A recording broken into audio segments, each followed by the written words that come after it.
سورت کا خلاصہ آپ کے سامنے بیان ہوا کہ اللہ پاک پہلے رکوع میں اپنی قدرت کا بیان فرمائیں گے، دوسرے رکوع میں تخویف دنیاوی و اخروی، اور تیسرے رکوع میں اپنی نعمتوں کا ذکر بیان فرمائیں گے۔ اور نیز اس سورت کا دعویٰ یہی ہے کہ برکت والی ذات صرف اللہ پاک کی ہے، برکتوں والا نام صرف اور صرف اللہ پاک کا ہے۔ سورت کو شروع کرتے ہوئے اللہ پاک نے ایسے لفظ کا استعمال کیا کہ جو نعمتیں، جو رحمتیں اللہ پاک کے دوست اور دشمن دونوں کے لیے ہیں، یعنی مومن اور کافر دونوں کے لیے ہیں۔ علم القرآن، یہ سب سے پہلی نعمت کا اللہ پاک نے ذکر فرمایا کہ ہم نے قرآن کو سکھایا۔ پھر دوسری نعمت ذکر فرمائی، خلق الانسان، انسان کو پیدا کیا۔ علمہ البیان، اس کو ہم نے بولنے کی تعلیم دی۔ آج جہاں سے سبق شروع ہو رہا ہے، الشمس والقمر بحسبان، کل کے سبق میں مجھ سے ایک غلط بیانی ہوئی تھوڑی سی، یہ میں نے کہا تھا 9 عقلی دلیلیں، یہ 9 نہیں 10 عقلی دلیلیں ہوں گی، ٹھیک ہے، 10 عقلی دلائل ہوں گے یہ پہلے رکوع کے اندر۔ کل کے سبق میں پہلی عقلی دلیل تھی علم القرآن، کہ اللہ نے قرآن کو کیا کیا، سکھایا۔ خلق الانسان علمہ البیان، یہ دوسری عقلی دلیلیں ہیں دونوں۔ آج الشمس والقمر بحسبان، یہ تیسری عقلی دلیل ہے جی، ٹھیک ہے۔ اور میں نے آپ کو سمجھائی تھی کل بات، نعمتوں کی 2 قسمیں ہیں، نعمت جسمانی اور نعمت روحانی۔ نعمت جسمانی وہ ہے جس کا تعلق انسان کے جسم سے ہو، نعمت روحانی اس کو کہتے ہیں جس کا تعلق انسان کے روح سے ہوتا ہے، ٹھیک ہے۔ اب الشمس والقمر بحسبان، یہ کون سی نعمت ہے جی، جسمانی ہے یا روحانی ہے جی؟ جسمانی ہے، روحانی نہیں ہے، جسمانی نعمت ہے، کیونکہ سورج چاند کی روشنی کا جسم سے تعلق ہے۔ اور پھر جسمانی میں سے، جسمانی کی پھر 3 قسمیں ہیں، عالم علوی، عالم سفلی، عالم جوی۔ اب یہ کس عالم کا ذکر ہے؟ علوی، اوپر والے جہان کا ذکر ہے، ٹھیک ہے۔ الشمس اوپر ہے، قمر بھی اوپر ہے، ٹھیک ہے۔ دیکھیں اب تیسری عقلی دلیل بھی ہے، فرمایا الشمس والقمر بحسبان، سورج اور چاند چل رہے ہیں ساتھ حساب کے، سورج اور چاند چل رہے ہیں ساتھ حساب کے، ٹھیک ہے۔ فرمایا جو اشیاء اللہ پاک کی، جو چیزیں اس کی قدرت کاملہ کی دلیل ہیں، اللہ پاک نے ان کو ترتیب سے ذکر فرمایا، اور بڑی اچھی ترتیب سے اللہ پاک نے اپنی نعمتوں کا یہاں بیان فرمایا ہے۔ سب سے پہلے اللہ پاک نے اوپر والی چیزیں ذکر فرمائی ہیں، ٹھیک ہے۔ اور اکثر انداز یہی ہے کہ اللہ پاک پہلے اوپر والی چیزیں ذکر کرتا ہے، پھر نیچے کی نعمتیں زمین کی طرف اللہ پاک دکھاتا ہے انسان کو۔ اب یہاں پہ اللہ پاک نے عالم علوی کو دکھایا، اوپر والے جہان کو دکھایا۔ یہ آیا ہے بحسبان، بحسبان، یہ میں نے کیا نا جو ترجمہ، الشمس والقمر، سورج اور چاند چل رہے ہیں، یہ چلنا جو ہے مفسرین فرماتے ہیں اصل میں ہے ای یجریان بحسبان، الشمس والقمر یجریان بحسبان، سورج اور چاند یہ چل رہے ہیں ساتھ حساب کے، ٹھیک ہے۔ تو قرآن پاک چونکہ جامع معنی کلام ہے، قرآن پاک تفصیل نہیں کرتا، صرف جامع ہے، ٹھیک ہے، موٹی موٹی بات قرآن پاک بیان کرتا ہے، سمجھ آئی۔ چاند اور سورج اللہ پاک نے فرمایا ایک مقرر اندازے سے چل رہے ہیں، چاند اور سورج دونوں سیارے ایک مقرر اندازے سے چل رہے ہیں، ان کی رفتار بھی متعین ہے، ان کا راستہ بھی متعین ہے، ان کی مسافت جو انہوں نے سال کے اندر یا مہینے کے اندر طے کرنی ہے، اللہ پاک نے فرمایا وہ بھی کیا ہے، متعین ہے، ٹھیک ہے جی۔ اب 2-3 باتیں سمجھنی ہیں۔ انسان کے لیے اللہ پاک نے جو نعمتیں زمین و آسمان میں پیدا کی ہیں، انسان کے لیے اللہ پاک نے جو نعمتیں زمین و آسمان میں پیدا کی ہیں، اس آیت میں علویات، عالم علوی میں سے اللہ پاک نے سب سے پہلے شمس و قمر والی نعمت کو بیان فرمایا ہے۔ جتنی بھی نعمتیں پیدا کی ہیں زمین و آسمان میں، عالم علوی میں سے سب سے پہلے کن نعمتوں کو ذکر کیا ہے؟ شمس و قمر کو ذکر کیا ہے، سورج اور چاند کو اللہ پاک نے ذکر کیا ہے۔ اور یہ اللہ پاک نے خصوصیت کے ساتھ اب اس کا ذکر کیوں کیا ہے؟ اور آپ کو معلوم ہے قرآن میں اللہ پاک عالم علوی میں سے سب سے زیادہ جس نعمت کا ذکر کرتے ہیں وہ یہی ہے الشمس والقمر بحسبان۔ سورج اور چاند کا اللہ بہت ذکر کر رہے ہیں، بہت متعدد مرتبہ اللہ پاک نے سورج اور چاند کا ذکر فرمایا۔ یہاں پہ اللہ نے کیوں فرمایا ذکر؟ یہ شاید اس لیے کہ عالم دنیا کا سارا نظام کار وہ جو ہے وہ ان دونوں سیاروں کی حرکات اور ان دونوں سیاروں کی شعاؤں کے اوپر چل رہا ہے۔ سمجھ آئیے بات؟ سورج اور چاند کا اللہ پاک نے عالم علوی میں سے یہاں کیوں ذکر فرمایا کہ ساری دنیا کا نظام جو ہے، نظام کار جو ہے ان دونوں سیاروں کی حرکات اور شعاؤں سے چل رہا ہے۔ بحسبان ان سے کیا مراد ہے؟ یہ جو آیا آیت کے اندر بحسبان ساتھ حساب کے کہ شمس و قمر کی حرکات پر ہر انسانی زندگی کا کاروبار موقوف ہے۔ دیکھو آج کل ہے سہولت، گھڑی ہے، ہر کسی کے پاس موبائل ہے، گھڑی ہے، واچ ہے، اس کے اوپر اے ایم پی ایم ہے۔ ہم تو اس سے اندازہ لگاتے ہیں نا، مثلا 12 بجے ہوئے ہیں، انسان اگر اندر بھی گھر کے اندر بھی بیٹھا ہے 12 بجے ہیں، لیکن اس کو یہ بھی پتہ ہے کہ 12 وہ گھڑی بتائے گی کہ رات کے 12 بجے ہیں یا دن کے 12 بجے ہیں، وہ اے ایم یا پی ایم کے ذریعے پتہ چلے گا۔ 3 بجے ہیں، رات کے 3 بجے ہیں یا دوپہر کے 3 بجے ہیں، وہ گھڑی کے اندر اے ایم اور پی ایم لگا ہوا ہے۔ ہمارے لیے سہولت ہے، ہمارے لیے کیا ہے؟ سہولت ہے بہت بڑی کہ اللہ نے آسان کر دیا۔ اور اللہ تعالیٰ کو پتہ تھا کہ یہ جو آخر میں مخلوق آئے گی یہ تھوڑی سی نکمی ہوگی، مشقت نہیں ہے، ٹھیک ہے، مصیبتیں نہیں برداشت کر سکتی، اس لیے اللہ نے طرح طرح کی سہولتوں سے نواز دیا۔ اب یہ الشمس والقمر بحسبان ہمیں کیا سمجھ آئے یہ؟ کیونکہ ہم تو سورج اور چاند کے اوپر چلتے ہی نہیں ہیں۔ ہماری فقہ کی جتنی کتابیں ہیں یا حدیث شریف کے اندر ہے، قرآن پاک ہے، اللہ سورج اور چاند کا سب سے زیادہ ذکر کر رہے ہیں۔ 5 نمازوں کا جو وقت ہوتا تھا پرانے لوگ سورج کے اوپر متعین کرتے تھے، یہ جب گھڑیاں نہیں تھیں، سورج کے سائے کے ذریعے متعین ہوتی تھی۔ ظہر کا وقت، عصر کا وقت، مغرب کا، خاص کر یہ نمازیں تو کس کے اوپر ہوتی تھیں؟ سورج کے اوپر ہوتی تھی۔ ظہر کا وقت کب ہے، عصر کا وقت کب ہے، مغرب کا وقت کب ہے، یہ سورج کے اوپر ہے۔ فجر اور عشاء یہ آسمان کی سرخیوں کے اوپر ہوتی تھی۔ سمجھ آئیے کہ نہیں؟ تو الشمس والقمر بحسبان ہمیں تب اس نعمت کا پتہ چلے گا اگر آج یہ گھڑیاں ختم کر دی جائیں، یہ موبائلز کے اندر سے گھڑی سب کچھ ختم ہو جائے، تب ہمیں پتہ چلے گا یہ سورج اور چاند اللہ کی کتنی بڑی نعمت ہے۔ چلو ٹھیک ہے، ٹائم کو ایک طرف رکھو، گھڑی کو ایک طرف رکھ دو، یہ ویسے بھی آج بھی سورج اور چاند اللہ کی بہت بڑی نعمت ہے۔ موسموں کی تبدیلی انہی 2 سیاروں کی حرکات کی وجہ سے ہے، ٹھیک ہے۔ اس کے علاوہ سال اور مہینے کا تعین بھی انہی 2 سیاروں کی حرکات کی وجہ سے ہے۔ اگر یہ 2 سیارے حرکتیں کرنا چھوڑ دیں ساری دنیا کا نظام درم برم ہو جائے گا۔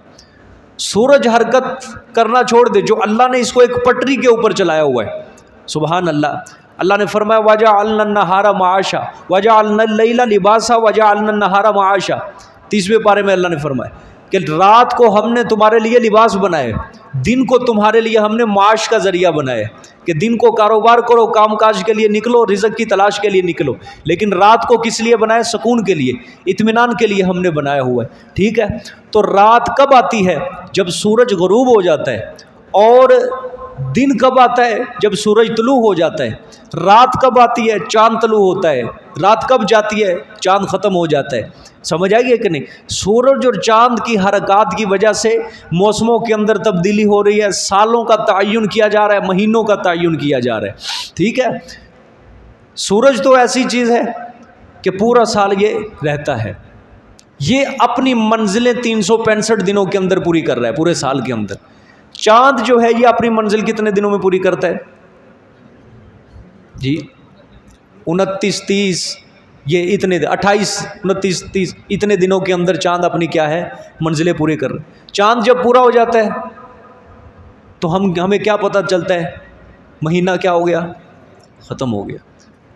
آج کل تو جنوری فروری ہے نا، سب کچھ پتہ ہے، کیلنڈر ہے ہاتھ کے اندر، موبائل ہے، سب کچھ ہے۔ میں نے کہا نا سہولت ہے، سہولت ہے سب کچھ۔ یہ آیت ہم جیسے لوگوں کو کیسے سمجھ آئے کہ جن کے لیے میٹھا میٹھا سب کچھ اس کے ہاتھ کے اندر ہے، جو ان کو دیکھ کر اپنی زندگی گزارا کرتے تھے ان سے پوچھو۔ اللہ ستاروں کا حال بیان کرتا ہے کہ دیکھو ہم نے ستارے طلوع کیے، اس کے ذریعے تم اپنے رستے معلوم کرتے ہو۔ ہمیں کیا پتہ، ہمارے تو موبائلوں کے اندر میپ ہے، لوکیشن لگاؤ وہ تمہیں خود چھوڑ کے آتا ہے موبائل، جی آپ کی منزل آ گئی ہے۔ لیکن جو لوگ ستاروں کے ذریعے، وہ میرے گھر کے اوپر ستارہ ہے، ستارہ متعین کر کے پھر وہ ادھر سفر شروع کرتے تھے، چاہے سمندری ہو، چاہے وہ خشکی کا سفر ہو، چاہے وہ جنگل کے اندر سفر ہو، ستاروں والی نعمت کو ان کو پتہ ہے۔ اس طرح جو سورج کو دیکھ کر اپنے نظام اوقات متعین کرتے تھے ان کو پتہ ہے کہ سورج کتنی بڑی نعمت ہے۔ چاند کو دیکھ کر جو اپنے نظام اوقات متعین کرتے تھے، مہینوں کی تاریخ مقرر کرتے تھے کہ آج چاند اتنا بڑا ہے، آج چاند اتنا بڑا ہے، یہ تو ان کو پتہ تھا کہ چاند کتنی بڑی اللہ کی نعمت ہے کہ اب مہینہ پورا ہو رہا ہے، اب سال پورا ہو گیا۔ سمجھ آئی؟ تو اس لیے اللہ نے فرمایا سورج اور چاند یہ دونوں کیا ہیں اپنے حساب سے۔ آج بھی میں نے کہا نا، اگر یہ اپنی حرکت کے اندر جو اللہ نے ان کو مقرر کر دے راستہ دیا ہوا ہے، اگر اس راستے سے ہٹ جائیں، اللہ کہہ دے سورج کو کہ بس ان کے اوپر نہیں تو نے ہفتہ طلوع نہ، ایک ہفتہ بھی دور کی بات، ایک دن طلوع نہیں، ساری دنیا دیکھو کہاں سے کہاں چلی جاتی ہے، کتنی پیچھے آتی ہے۔ اللہ رات کو کہہ دے کہ نہیں، اندھیرا نہیں، بس دن ہی رہے گا۔ یہ دنیا کا جو آخری ملک ہے ناروے، 6 مہینے تک سنا ہے وہاں سورج نہیں چڑھتا، 6 مہینے تک وہاں رات رہتی۔ ان سے پوچھ کے دیکھو کیسا ان کی زندگی کا نظام ہے، عجیب و غریب ہے، مشکل ہے ان کے لیے۔ کس طرح وہ متعین کرتے ہیں اپنی نمازوں کے اوقات کو جہاں وہ مسلمان رہ رہے ہیں۔ تو ہمارے لیے وہی سب کچھ ہے۔ اس لیے ان سیاروں کو دیکھ کر ہمیں اللہ پاک کی نعمتوں کا شکر ادا کرنا چاہیے۔ سمجھ آئی کہ نہیں؟ اس کے علاوہ سورج کے کتنے فوائد ہیں، کتنے فوائد ہیں سورج کے، اس کی شعاؤں کے، کہ اس کے ذریعے فصلیں پک رہی ہیں، اس کے ذریعے کپاس پک رہی ہے، پانی آتا ہے، زمین کے اوپر گرتا ہے، زمین اپنا سبزہ اگاتی ہے، تو گویا اس سبزے کی جو خوراک ہے وہ سورج ہے۔ سورج پکا رہا ہے فصلوں کو۔ اگر سورج نہیں چڑھے گا 6 مہینے تو فصلیں کس طرح پکے گی؟ غلہ کس طرح پیدا ہوگا؟ اناج کس طرح آئے گا؟ کپاس پہننے کے لیے لباس کہاں سے آئے گا؟ انسان سوچے ذرا، چاند کی یہ روشنی جو ٹھنڈی ٹھنڈی ہے کس لیے کام آتی ہے؟ اس کے کتنے فوائد ہیں۔ یہ پھلوں کے اندر جو مٹھاس ہے چاند کی روشنی کی وجہ سے ہے۔ اگر چاند نکلنا بند ہو جائے تو پھل کے اندر، سبزیوں کے اندر ذائقے کہاں سے آئیں گے؟ اس وجہ سے ہمیں اللہ کی یہ نعمتوں کا احسان ماننا چاہیے کہ اللہ نے بہت بڑا ہمارے اوپر احسان کیا ہے۔ ہر وقت انسان اللہ کی رحمت کے اندر ہے۔ یہ وہ نعمتیں اللہ نے ذکر کیا، میں نے کل بھی کہا تھا، رحمان ہی اللہ پاک ایسا لفظ لے کے آئے ہیں کہ ایسی نعمتیں جو کافر اور مومن دونوں کے لیے مشترک ہے۔ اب یہ سورج اور چاند صرف مومن کے لیے تو نہیں ہے، سورج اور چاند تو کافر کے لیے بھی، وہ بھی اس سے فائدہ اٹھا رہے ہیں، مسلمان بھی اس سے فائدہ اٹھا رہے ہیں۔ تو ان دونوں کی شعاؤں سے آج جدید ٹیکنالوجی کا دور ہے، سائنس کی معراج ہے، دیکھ لو سورج سے کی شعاؤں سے کیا کچھ نہیں آج تیار ہو رہا۔ سمجھ آئی؟ تو اللہ پاک کی نعمتوں کا ہمیں لاکھ لاکھ شکر ادا کرنا چاہیے۔ ٹھیک ہے، نیز اللہ پاک نے قرآن پاک میں ایک جگہ اور فرمایا، هو الذی جعل الشمس ضیاء والقمر نورا وقدر منازل لتعلموا عدد السنین والحساب۔ اللہ نے فرمایا وہی وہ ذات پاک ہے جس نے سورج کو تمہارے لیے تیز روشنی بنایا، والقمر نورا، اور چاند کو تمہارے لیے نور بنایا، وقدرہ منازل، اور چاند کی اللہ نے منزلوں کو مقرر کر کے رکھ دیا۔ کیوں؟ لتعلموا عدد السنین، تاکہ تم سالوں کا حساب، سالوں کی تعداد کو تمہیں پتہ چل جائے، والحساب، اور حساب کتاب تمہیں کیا ہو جائے؟ پتہ چل جائے۔ سمجھ آ گئی ہے؟ آج کل میں نے کہا نا یہ عیسوی ہے، ہم عیسوی کے اوپر چل پڑے ہیں، وگرنہ ہمارے مسلمانوں کی جو اصل تاریخ تھی وہ ہجری کے اوپر تھی، کسی سے قرض لینا ہے دینا ہے، کاروبار کب شروع کرنا ہے، کب بند کرنا ہے، کب میں نے سفر شروع کرنا ہے، لوگ یہ چاند کی تاریخوں کے اوپر متعین کیا کرتے تھے۔ پرانے لوگ جو تھے ہمارے مسلمان، یہ سب کے سب کب شروع ہوتے تھے؟ چاند کی تاریخوں کے اوپر۔ یہ تو تب سے شروع ہوا ہے جب سے یہ ہندوستان کی سرزمین پہ انگریز نے قدم رکھا، اس نے یہ زہر ہمارے اندر چھوڑ دیا، ختم کر دیا۔ کوئی بھی اسلامی تاریخ کے اوپر مسلمان نہیں چل رہا، اور نظام ہی ایسا بنا دیا ظالموں نے کہ جنوری فروری کے بغیر نظام چلتا ہی نہیں، کسی کا نہ کاروبار چلتا ہے نہ کام چلتا ہے۔ بس ایک ثواب کی خاطر ہر کوئی یاد رکھ لیتا ہے، ہر کسی کو اتنا پتہ ہوتا ہے کہ رمضان ہے۔ رمضان کے وقت جو روزے رکھتے ہیں ان کو پتہ ہوتا ہے پورے سال کے اندر کہ آج یہ تاریخ ہے، آج یہ، تو وہ بھی اس وجہ سے روزے کی تدگنتی کر رہے ہوتے ہیں۔ یا عید کا پتہ ہوتا ہے، یا بڑی عید کا پتہ ہوتا ہے کہ یہ 10 ذی الحجہ کو ہے، بس اس کے علاوہ کسی تاریخ کا نہیں پتہ۔ 10 محرم کا اس کو پتہ ہے جس نے بدعات کرنی ہے، 12 ربیع الاول کا پتہ ہے، اس کے علاوہ اور کون سی تاریخ کا پتہ ہے؟ کوئی تاریخ نہیں پتہ، سب کچھ ختم ہو گیا ہمارا کیلنڈر ہی ہمارے پاس، ہم اس کی بھی حفاظت نہیں کر سکے۔ کیوں چھوڑا ہم نے کیلنڈر؟ اٹھاؤ آواز کہ بھئی ہماری تاریخ کس کی ہے؟ ہجری تاریخ ہے، زندہ کرو اس کو۔ سب سے بڑی بات یہ ہے، چھوڑو دین کی روایات کو، چھوڑو یہاں تو اپنے ملک کی روایات تک کو لوگوں نے زندہ نہیں چھوڑا، ختم کر دیا۔ شرعی حدود کے اندر رہ کے جو ہمارا کلچر تھا، ہماری روایات تھیں، وہ بھی ختم ہو چکی۔ اردو زبان کن کی تھی؟ یہ ہماری قومی زبان، چھوٹے چھوٹے بچے کو پڑھایا جاتا ہے قومی زبان اردو ہے، لیکن کیا قدر کی ہے اس زبان کی؟ چھوڑ دیا سب نے۔ ہمارے لوگ ہی کہتے ہیں جس کو 4 لفظ انگلش کے پڑھنے آ جائیں بس وہ ایجوکیٹڈ انسان ہے، وہ بڑا تعلیم یافتہ انسان ہے۔ جس کو قرآن پورا پڑھنا آ جائے وہ پھر بھی ان پڑھ ہی رہتا ہے۔ حافظ قرآن پاک پڑھا ہے؟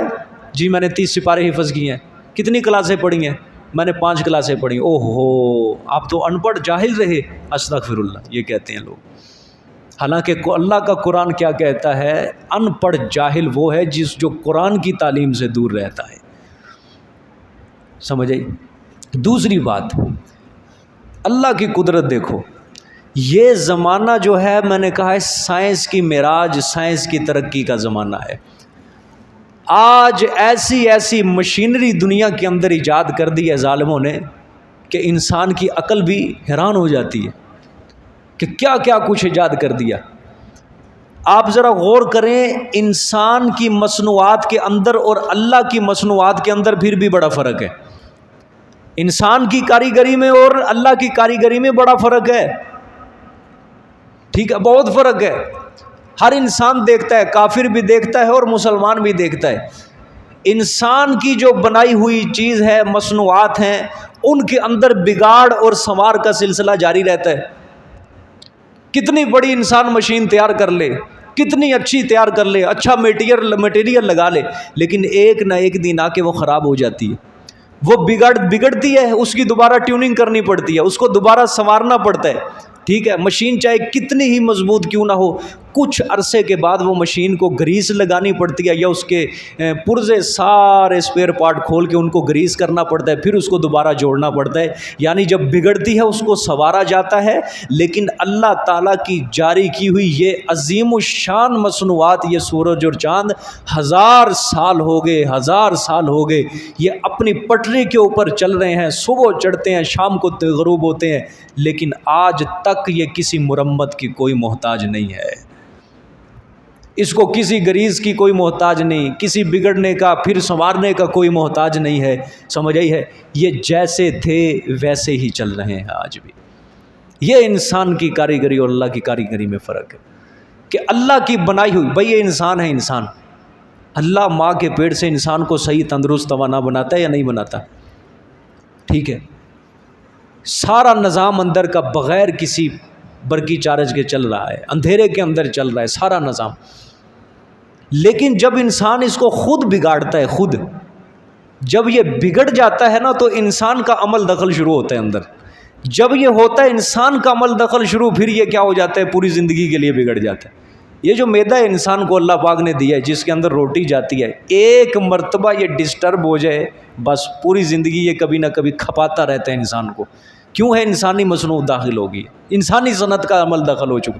گردے ہیں، ایک بار یہ کیا ہو جائیں، خراب ہو جائیں، بس یہ پوری زندگی یہ نظام چلتا رہتا ہے. پھپھڑوں کو ایک بار کوئی نہ کوئی انفیکٹ ہو جائے، یہ پوری زندگی چلتا رہتا ہے کام. کیوں ہے؟ انسانی عمل دخل شروع ہو چکا ہے.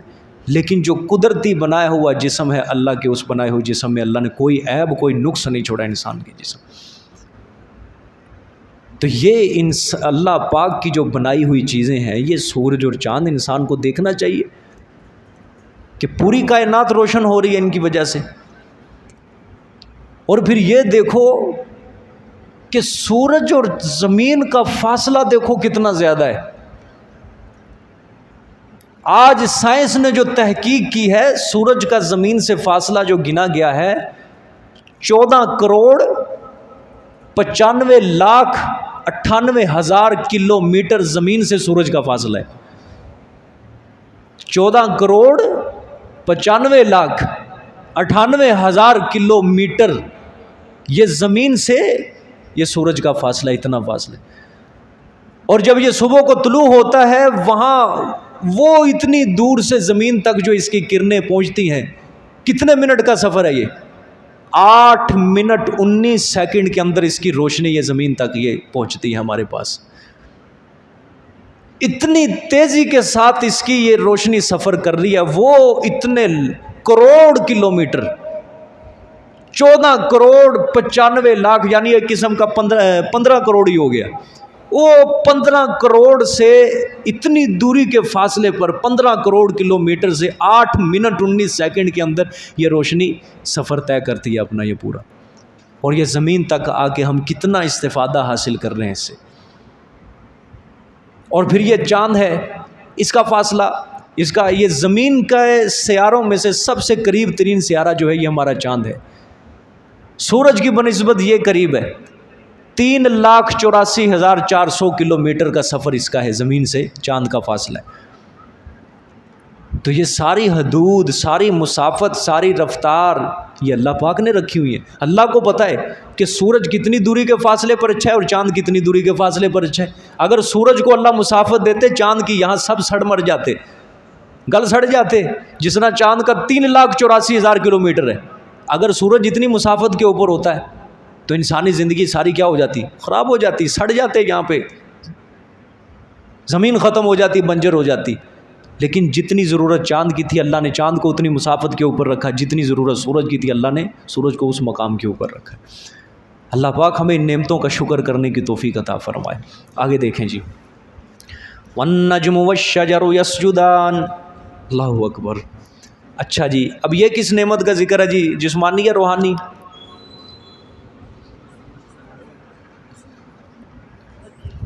جی جسمانی. عالم سفلی یا عالم علوی؟ سفلی نیچے کا جہان ہے، اوپر کا جہان دکھایا، اب نیچے کا جہان. دیکھو کیسی ترتیب اللہ رکھ رہے ہیں.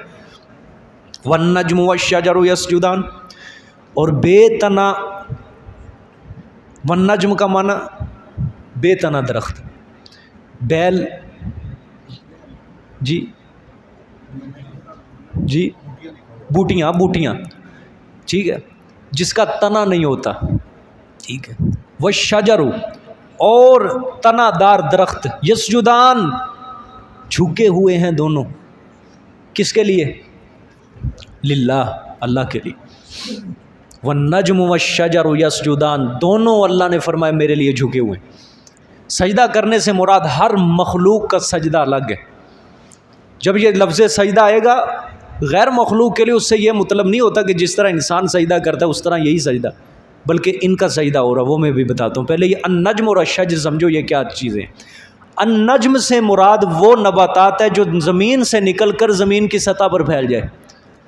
تربوز کی بیل ہوتی ہے، اس کا تنا نہیں ہوتا، زمین پر پھیل جاتی ہے. خربوزے کی بیل ہے، ٹھیک ہے. اس طرح اور جتنی مرضی جو زمین کی سطح پر پھیل جاتی ہیں اس کو کہتے ہیں النجم. اچھا، جو الشجر ہے زمین سے نکلتا ہے اور تنا پکڑتا ہے، پورا تنے کے اوپر جا کے وہ کھڑا ہوتا ہے، اس کو کہتے ہیں درخت الشجر.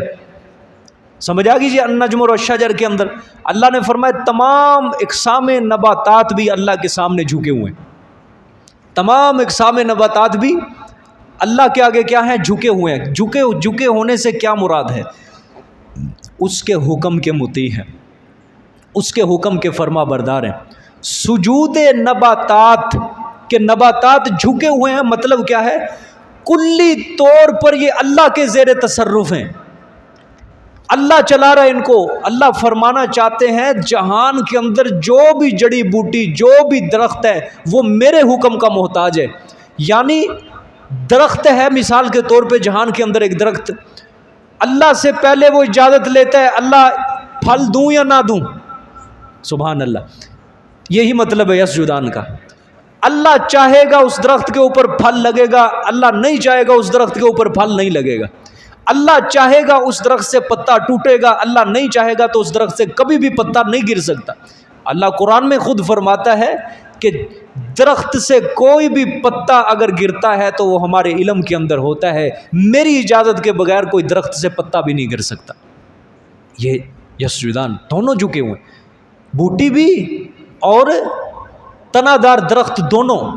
کوئی درخت ہے سوکھتا ہے، پتے جھاڑتا ہے تو اللہ کے زیر تصرف ہے. نئے پتے نکلتے ہیں اللہ کے زیر تصرف ہے. پھل نکلتا ہے اللہ کے زیر تصرف ہے. پھل پکتا ہے اللہ کے زیر تصرف ہے. پھل لگتا اگر سڑ جائے یا کسی انسان کی قسمت پہ آ جائے یہ بھی اللہ کے زیر تصرف ہے. مطلب کیا ہے؟ اللہ نے فرمایا میں نے بوٹی کو اور تنادار درخت کو جو ڈیوٹیاں لگائی ہوئی ہیں وہ دونوں اپنی ڈیوٹیاں پوری کر رہے ہیں.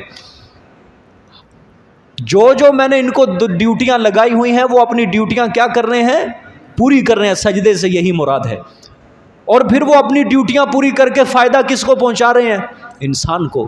گویا اللہ نے فرمایا تمہاری خوراک کا بندوبست بھی میں نے کیا ہے. اسی سے ہوتا ہے خوراک کا بندوبست، بوٹیوں سے، تنادار درخت سے. یہاں سے انسان کا کیا ہو رہا ہے؟ خوراک کا انتظام ہو رہا ہے. سمجھ آئی ہے؟ یہاں سے خوراک کا انتظام ہو رہا ہے. اللہ پاک کے اوپر قربان جاؤں. پھل کے اندر دیکھو اس نے کیسی ترتیب رکھی ہے. پھل کو کیڑے مکوڑے بڑے لگ جاتے ہیں، لگتے ہیں کہ نہیں؟ ہر پھل کو اس نے اپنی جگہ پر اچھا رکھا ہے، خوبصورت رکھا ہے. جو پھل اللہ نے زمین پر رکھے ہیں، جو زمین پر اگتے ہیں، خربوزہ ہے اور تربوز ہے، یا جو پھل اوپر اگ رہے ہیں درخت کے اوپر تنادار، ان کے اندر فرق کرو. کیڑا بڑی جلدی لگتا ہے. اوپر والے پھل کو تو کیڑا نہیں لگ سکتا کیونکہ اوپر ہے وہ. نیچے والے پھل کو کیڑا کیسے لگے؟ اللہ پاک نے اس کا خول ہی بڑا موٹا چڑھا دیا اس کے اوپر خول ہی کیا کر دیا؟ موٹا. جو زمین کے اوپر چیز اگ رہی ہے اللہ پاک نے اس کے اوپر خول ہی بڑا. سبزیوں کے اندر دیکھ لو، پیٹھا ہے، کدو ہے، اس کے اندر اللہ پاک نے خول ہی مضبوط کر دیا، اس کے اوپر حملہ آور نہ کوئی چیز ہو سکے. اس کے اوپر پھر چھلکا چڑھایا اللہ پاک نے خوبصورت کر کے، پیک کر کے اللہ پاک انسان کو دیتے ہیں. تو یہ کس کے حکم کے مطیع ہیں؟ اللہ اکبر. ہم جب انسان کو کوئی تحفہ دیتے ہیں یوں ہی دے دیتے ہیں، چیز اٹھا کے یہ اس کو تحفہ دے دی؟ نہیں. موبائل دینا یوں ہی دے دیا؟ ہم ڈبہ لے کے آتے ہیں، اس کے اندر پیک کرتے ہیں، اس کے اوپر گفٹ چڑھاتے ہیں، اس کے اوپر اچھا سا نام لکھتے ہیں، لیٹر لکھتے ہیں، پھر اس کو کیا دیتے ہیں؟ گفٹ دیتے ہیں تاکہ وہ خوش ہو جائے. اللہ نے فرمایا انسان تجھے میں نے چیز دینی ہے، تیرے لیے میں نے خوراک کا انتظام کرنا ہے. اگر یہاں پہ کیڑے مکوڑے بیٹھ جاتے تیری طبیعت کبھی قبول نہ کرتی اس کو. تو یہ سارا جو درخت یہ نظام کار لکھا ہوا ہے اللہ پاک نے، یہ کس کے حکم کے مطیع ہیں؟ کس نے ان کی فطرت کے اندر رکھا ہے کہ تو نے اس طرح خوبصورت اندازے سے ان کی خوراک کیا کرنی ہے؟ پیدا کرنی ہے. تو یہ ہے سجدے سے مراد. وَالنَّجْمُ وَالشَّجَرُ. اللہ اپنی قدرت بیان کر رہا ہے، انسان دیکھ لے یہ غیر جاندار چیزیں ہیں. یہ سورج اور چاند، ان کے اندر جان نہیں رکھی ہم نے. یہ بوٹی ہے، یہ تنادار درخت ہے، یہ جاندار نہیں ہے. ہم نے ان کو مکلف بھی نہیں بنایا، ان کے اوپر کوئی چیز فرض نہیں کی ہم نے، لیکن پھر بھی دیکھ ہمارا کام پورا سر انجام دے رہے ہیں. تیرے لیے ڈیوٹی کر رہے ہیں کہ نہیں؟ تجھے فائدہ پہنچ رہا ہے یا نہیں؟ لیکن تجھے میں نے کیا ہے؟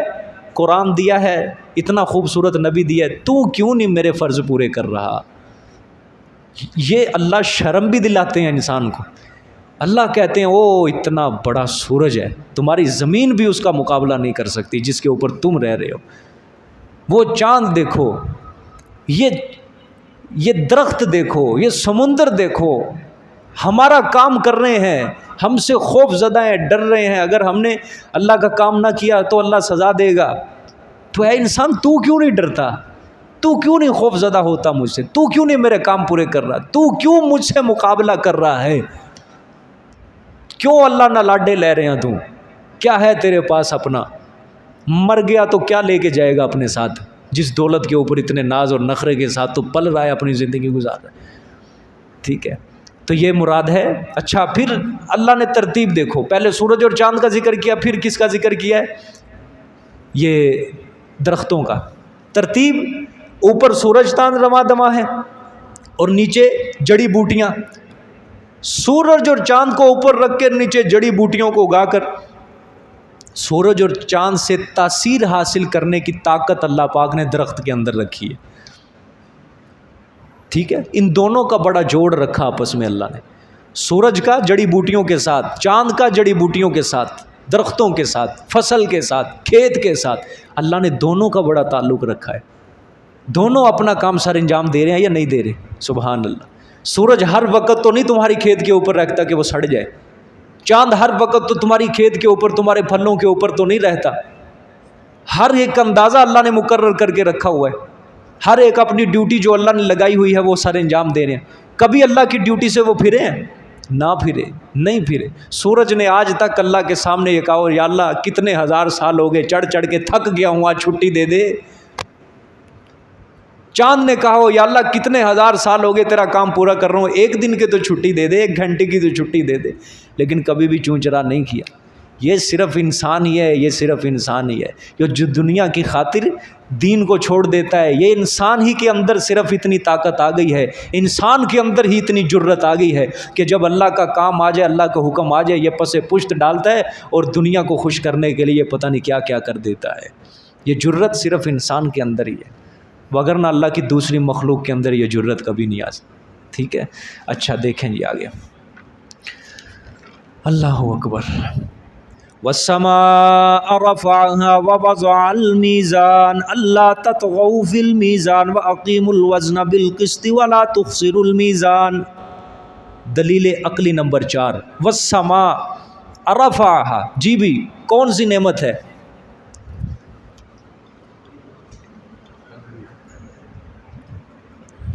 جی علوی، جسمانی ہے، آسمان کا تعلق ہے جسم کے ساتھ، ہمیں عطا کیا ہے نا اللہ پاک نے، روح کے ساتھ تعلق نہیں ہے اس کا۔ ٹھیک ہے، وَالسَّمَاءَ رَفَعَهَا، اور اوپر والے جہان کا ذکر ہے، اور آسمان اونچا کیا اس کو، آسمان اونچا کیا اس کو۔ وَوَضَعَ الْمِيزَانَ، اور رکھ دیا اس نے میزان کو۔ اللہ تطغوا فی المیزان، یہ کہ نہ زیادتی کرو وزن میں، یہ کہ نہ زیادتی کرو، اللہ تطغوا فی المیزان، یہ کہ نہ زیادتی کرو بیچ ترازو کے وزن میں۔ وَأَقِيمُوا الْوَزْنَ بِالْقِسْطِ، اور سیدھا رکھو وزن کو، بالقسط، ساتھ، بالقسط کیا مطلب ہے؟ انصاف، ہاں ساتھ انصاف کے۔ وَلَا تُخْسِرُوا الْمِيزَانَ، اور نہ گھٹاؤ تم میزان کو، یعنی دیتے وقت۔ ٹھیک ہے، یہ ہے جو اللہ تطغوا فی المیزان، یہ کہ نہ زیادتی کرو وزن میں، نہ زیادتی کرو میزان میں۔ اچھا، پھر فرمایا سیدھا رکھو وزن کو ساتھ انصاف کے۔ وَلَا تُخْسِرُوا الْمِيزَانَ، اور نہ گھٹاؤ تم دیتے وقت، نہ گھٹاؤ تم دیتے وقت۔ کس سے؟ میزان، میزان کو، ترازو کو مت گھٹاؤ۔ ٹھیک ہے کہ نہیں؟ کہ جب دینا ہے گھٹانا نہیں ہے، ٹھیک ہے، اور جب لینا ہے زیادتی نہیں کرنی ہے۔ اللہ پاک نے دونوں چیزوں سے منع کر دیا۔ یہ آیت غور سے سمجھنی ہے جی سب نے۔ یہ جو اللہ نے، یہ تو بار بار میں اس کی تشریح کرتا ہوں، اللہ پاک نے فرمایا آسمان اس کو کیا کر دیا؟ بلند کر دیا۔ آپ ذرا غور کریں، یہ کیا ربط ہے؟ آسمان بلند کر دیا اور ساتھ اللہ میزان ترازو کا ذکر کر رہے ہیں، یہ کوئی جوڑ ہے؟ کہ کہاں آسمان کا ذکر ہے اور کہاں یہ میزان ترازو. یا تو ہوتا والسماء رفعها، ٹھیک ہے، اس کے ساتھ ہی اللہ زمین کا ذکر کرتے، پھر تو پتہ چلتا تھا کہ زمین اور آسمان دونوں کا ایک جوڑ ہے. لیکن یہ ترازو کا آسمان کے ساتھ کیا جوڑ ہے، یہ تو کوئی سمجھ نہیں آ رہی. سمجھو بات ہے، یہ ربط سب سے پہلے آپ کو سمجھنا پڑے گا. سمجھو، اوپر دیکھو آیت کے اندر، والسماء رفعها کس کا ذکر ہے؟ آسمان کا. آ گیا؟ اچھا، آگے ہے وَوَضَعَ الْمِيزَانَ أَلَّا تَطْغَوْا فِي الْمِيزَانِ وَأَقِيمُوا الْوَزْنَ بِالْقِسْطِ وَلَا تُخْسِرُوا الْمِيزَانَ. یہ کس کا ذکر ہے؟ ترازو کا. کس کا ذکر ہے جی؟ ترازو کا. ٹھیک ہے. اچھا، آگے وَالْأَرْضَ وَضَعَهَا، یہ کس کا ذکر ہے؟ بولو. ہاں، اتنے معنی تو یاد کرو. والسماء کا معنی آسمان، الارض کا معنی زمین. ٹھیک ہے. اچھا، آپ نے اب غور کرنا ہے. پہلے اللہ نے آسمان کا ذکر کیا، آخر میں اللہ نے زمین کا ذکر کیا، درمیان میں اللہ نے کس کا ذکر کیا؟ ترازو کا ذکر کیا. سمجھو بات، اوپر ہے آسمان، نیچے ہے زمین، درمیان میں ہے جہان، ہم رہ رہے ہیں. المیزان سے مطلب یہ ترازو نہ سمجھنا جو ریڑھی کے اوپر رکھتے ہیں، ترازو تکڑی، وہ ترازو مراد نہیں ہے. المیزان سے مراد ہے عدل و انصاف. المیزان سے مراد کیا ہے بولو؟ عدل و انصاف. پہلے اللہ نے آسمان کا ذکر کیا، پھر اللہ نے میزان، اس کے بعد کس کا ذکر ہے؟ والارض، زمین کا ذکر ہے. معلوم یہ ہوتا ہے کہ حکمت کیا ہے اللہ پاک کی اس کو بیان کرنے میں، کہ وضع میزان، اللہ پاک نے فرمایا اس کا استعمال صحیح کرو، اس ترازو کا استعمال کیا کرو؟ صحیح کرو. المیزان سے مطلب کیا ہے؟ عدل و انصاف. خلاصہ کیا ہے؟ اللہ پاک نے فرمایا اس آسمان اور زمین کے درمیان اللہ پاک نے فرمایا عدل و انصاف کی فضا کو قائم کرو. اور عدل و انصاف کی فضا کس طرح قائم ہوگی؟ اللہ پاک کے فرمانے کا مطلب ہے ہر کام میں عدل و انصاف سے کام لیا کرو، ہر کام کے اندر عدل و انصاف سے کام لیا کرو. اس صورت میں عدل و انصاف کا جو معیار ہوگا، اللہ نے فرمایا علم القرآن، قرآن تمہیں سکھا دیا ہے، اس کے مطابق عدل و انصاف کو قائم کرو. سمجھ آئیے؟ اس کے مطابق عدل و انصاف کو قائم کرو. اللہ نے شروع میں کیا فرمایا؟ علم القرآن، قرآن سکھایا ہے تمہیں. تو بعد میں کس کی تخلیق کا ذکر ہے؟ انسان کی. تو یہ سارا جہان اللہ نے کس کے لیے بنایا؟ انسان کے لیے. آسمان، زمین، سورج، چاند، ستارے، پہاڑ اللہ نے انسان کی خدمت میں لگائے ہیں. تو پھر تخلیق انسان کا مقصد کیا تھا؟ وما خلقت الجن والانس الا لیعبدون، میری عبادت کرنی ہے تم نے بس دنیا میں رہتے ہوئے. تو زمین و آسمان کے درمیان کس کی فضا قائم کرو؟ عدل و انصاف کی. اور عدل و انصاف کا سب سے بڑا معیار کیا ہوگا؟ یہ قرآن پاک. اس قرآن کے مطابق تم میزان اور معیار قائم کرو. اور عدل و انصاف اگر قائم ہو سکتا ہے تو قرآن سے ہی ہو سکتا ہے. اگر قرآن سے باہر نکلو گے تو عدل و انصاف کبھی قائم نہیں ہو سکتا. خلاصہ کیا ہے اب اس کا سمجھو. اللہ فرما رہے ہیں ان آیتوں کا حاصل یہ ہوگا، دنیا میں قرآن میزان عدل ہے. یہ ترازو کا عدل و انصاف جو ہے یہ کیا ہے؟ کون سی کتاب ہے؟ قرآن پاک ہے. ہر بات کو اللہ نے فرمایا اس کی روشنی میں جانچو. دیکھو اب اوپر آیت میں وَوَضَعَ الْمِيزَانَ، رکھ دیا ترازو کو. ٹھیک ہے، ہاں قرآن کو رکھ دیا ہے. اللہ تطغوا فی المیزان، زیادتی نہیں کرنی، سیدھا رکھنا ہے، انصاف کرنا ہے. وَلَا تُخْسِرُوا الْمِيزَانَ، کوئی کمی نہیں کرنی. اللہ نے فرمایا ہر بات کو اس کی روشنی میں تم نے کیا کرنا ہے؟ جانچنا ہے. اور اس کے میزان کو نظر انداز نہیں کرنا. قرآن جو تمہیں تول دے اس کو نظر انداز نہیں کرنا. قرآن جو تمہیں بات بتا دے اس سے منہ نہیں موڑنا. جو تمہیں قرآن بات بتا دے اس کو قبول کرنا ہے. جس چیز سے منع کر دے اس سے کیا ہونا ہے؟ ہٹ جانا ہے. پیچھے ہو جانا ہے. اس کے کسی فیصلے کو تم نے نظر انداز نہیں کرنا اور اس کے کسی فیصلے سے تم نے حد سے تجاوز نہیں کرنی. نہ گھٹانا ہے نہ بڑھانا ہے. جو قرآن تمہیں حکم دے رہا ہے اس کے مطابق تم نے چلنا ہے. جس چیز سے قرآن منع کر رہا ہے تم نے اس سے کیا ہو جانا ہے؟ ہٹ جانا ہے. سمجھ آ گئی جی؟ اقیم الوزن یہ آیا نا، اقیم الوزن کیا مطلب؟ اللہ نے فرمایا ہر چیز کو نیک نیتی سے اس میزان پر ٹھیک ٹھیک تولو، اس میں کمی نہ کیا کرو. اپنی روز مرہ زندگی اللہ نے فرمایا جتنی بھی تم نے گزارنی ہے قرآن کے مطابق گزارنی ہے. اس سے ہٹ کر اگر زندگی گزارو گے تو مردود بن جاؤ گے میری نظروں میں. یہ مطلب ہے اس کا. سمجھ آ گیا جی ربط آیتوں کا؟ یہ پورا ایک مضمون ہے. والسماء رفعها ووضع الميزان الا تطغوا في الميزان واقيموا الوزن بالقسط ولا تخسروا الميزان والارض وضعها للانام. ٹھیک ہے، ترازو وہ مراد نہ لینا کہ وہ جو دوسرا ترازو. ایک تو یہ تفسیر میں نے آپ کے سامنے کی ہے. المیزان سے مراد کیا ہے؟ عدل و انصاف ہے. ٹھیک ہے جی. اچھا ایک اور تفسیر ہے، ہمارے حضرت مولانا حسین علی رحمۃ اللہ علیہ کی رائے ہے یہ.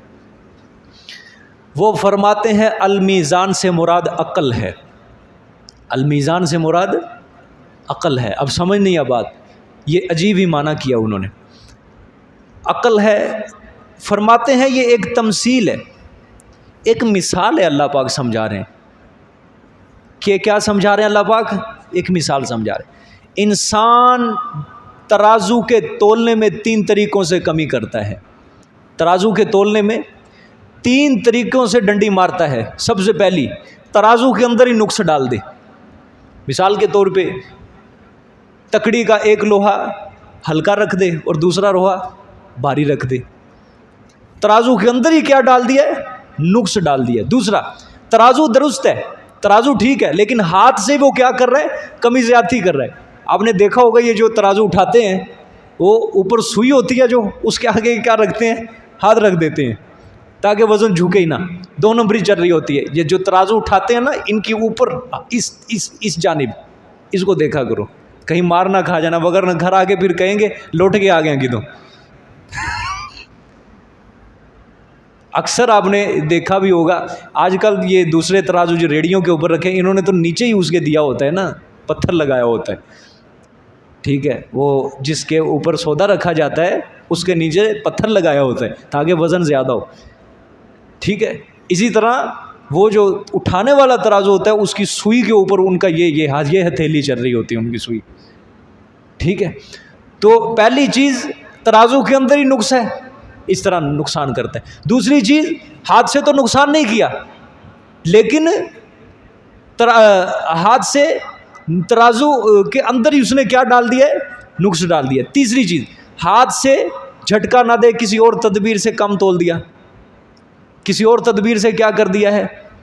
کم تول دیتا ہے، یا کوئی تدبیریں. یہ اب آپ ریڈیو والے سے پوچھنا تیسری چیز کیا چیز ہے، کتنی تدبیریں آپ کے پاس کہ ہاتھ سے بھی نہیں کام کیا، نہ اپنے ترازو کے اندر نقص ڈالا، اور کیا کیا آپ کے پاس تدبیریں ہیں کہ آپ وزن کے اندر کیا کرتے ہو؟ ڈنڈی مارتے ہو. تو ہمارے حضرت نے فرمایا ان تینوں طریقوں سے اللہ نے کیا کیا ہے؟ منع فرمایا. نہ ترازو کو گھٹانا ہے نہ بڑھانا ہے، نہ خود تم نے ترازو کے اندر نقص ڈالنا ہے، نہ ہاتھ کے ذریعے کم تولنا ہے. ہر چیز سے اللہ پاک نے ترازو کے تینوں طریقے سے کیا کر دیا ہے؟ منع کر دیا ہے. حاصل کیا ہے؟ حاصل کیا ہے؟ تمثیل ہے، یہ ایک تمثیل ہے، مثال ہے. اللہ پاک نے فرمایا جس طرح ترازو اس لیے ہے کہ اس سے ہر چیز کو عدل و انصاف کے ساتھ تولا جائے.